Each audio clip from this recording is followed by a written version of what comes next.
Aquí iniciamos.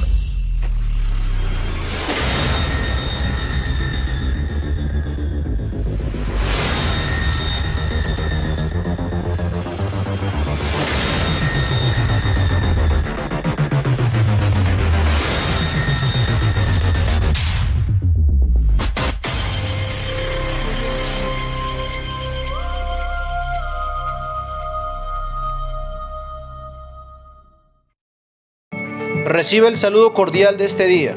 En esta oportunidad les voy a hablar acerca de un filósofo que pertenece a la época contemporánea, cuyo nombre es Mario Bunge. Voy a empezar por su biografía. Mario Bunge fue un destacado intelectual, figura clave del siglo XX y XXI, perteneciente al campo de las ciencias y filósofo argentino. Además es físico y epistemólogo. Bunge nació el 21 de septiembre de 1919 en Florida Oeste, Buenos Aires, Argentina, y falleció recientemente el 24 de febrero de 2020 en Canadá a la edad de 100 años. Origen y vida personal. Su padre, Augusto Bunge, era médico y diputado socialista. Su madre, María Musser, era enfermera de origen alemán, que emigró hasta Argentina justo antes de comenzar la Primera Guerra Mundial. En cuanto a su vida personal, Mario Bunge se casó 2 veces. Con la primera esposa tuvo 2 hijos y con la segunda tuvo 2 más. Curiosamente, todos sus hijos han sido profesores universitarios. Además, tuvo también nietos, un total de 10, así como algunos bisnietos. Estudios y trayectoria. Mario Bunge realizó su educación secundaria obligatoria en el Colegio Nacional de su ciudad natal, Buenos Aires. Más tarde se doctoró en la Universidad Nacional de La Plata en física y en matemáticas. El autor escribió más de 35 libros y más de 450 artículos sobre temas de física teórica, matemáticas aplicadas, teoría de sistemas, sociología, matemática, epistemología, semántica, ontología, axiología, ética, política científica, etc. Obras e ideas más importantes. Son muchas. Cabe citar.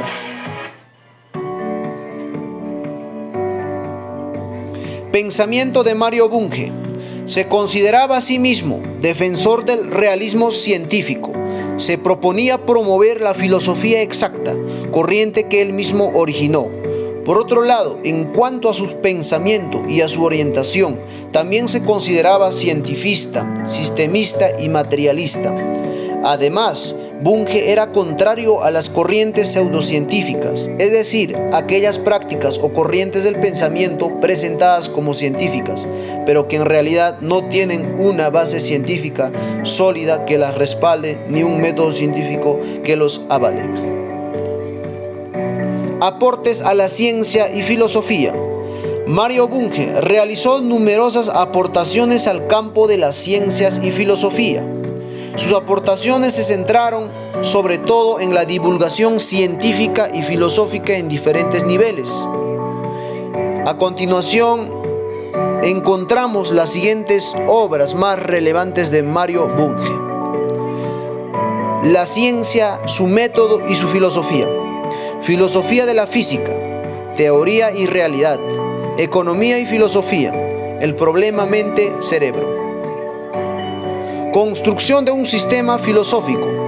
Por otro lado, uno de los grandes proyectos de Bunge en el que estuvo plenamente implicado fue la construcción de un sistema filosófico que abarcara diferentes campos del saber, tales como la semántica, la ontología, la filosofía de la ciencia o la ética, entre otros.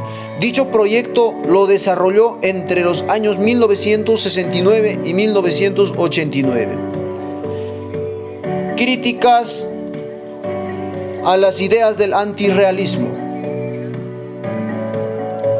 El autor pasa revista crítica al antirrealismo a lo largo de la historia, la tradición fenomenística restaurada por Kant y que dio origen al ficcionismo y al pragmatismo, en cuya genealogía también se inscribe Nietzsche.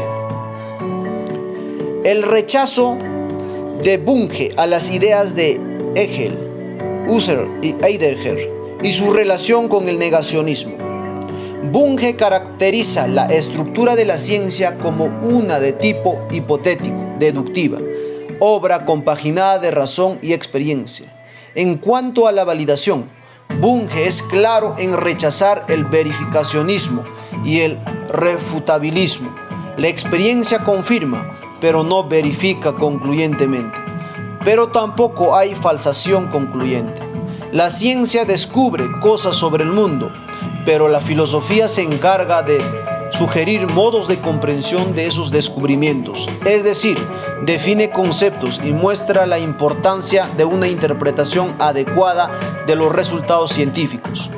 Bunge fue un propagandista de la ciencia y en ese proyecto tuvo que enfrentarse a los principales planteos pseudocientíficos, tales como la homeopatía y el psicoanálisis, pero también tuvo que rechazar las pseudofilosofías que en sus planteamientos hacen mucho daño a la difusión de la ciencia. Así pues, criticó abiertamente y sin tapujos a muchos pensadores, pero sobre todo a Hegel, Husserl y Heidegger. Muchas gracias, eso fue todo por hoy.